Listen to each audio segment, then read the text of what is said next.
Class 9-10 থাকতে আমার কয়জন ক্লাস টপার বন্ধু আছিল। এটা মনে করেন যে ফুল হাতা শার্ট পরে আইতো, শার্টের একদম মুখের বুতামটা লাগাই আইতো, মাথায় একরা সরষের তেল দিত আর চুলটি মাইদের দা ফিতি করে আইতো।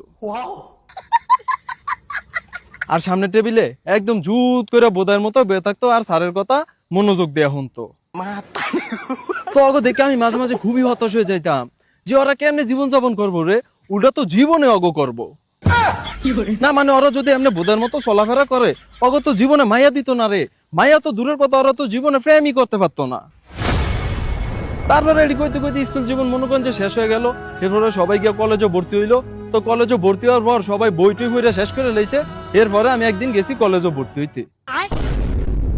তো গিয়ে মনে করেন যে ভর্তি হইলাম কলেজে। ভর্তি হওয়ার 6 মাস পর গেছি একদিন ক্লাস করতে গিয়া মনে করেন যে ক্লাসই খুঁজে পাই না। ক্লাস খুঁজে বাইর করতে করতে আমার স্যারে পরে বাইক গেছে গা। এরপরে মনে করেন যে গেলাম আয় বললাম বিদেশ আসার পর যা দেখলাম ভাই খুবই হতাশ।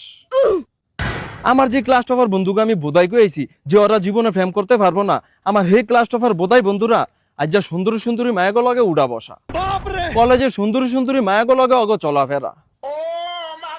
হতাশ, আমি খুবই হতাশ। আমার যে ক্লাস টপার বোধাই বন্ধুরা আজ যা 4টা-5টা করে গার্লফ্রেন্ড লিয়ে ঘুরে, আর এদিকে আমি আজ যে একটা গার্লফ্রেন্ড তো দূরের কথা, একটা মেয়ে বান্ধবীও বানাইতে পারি নাই।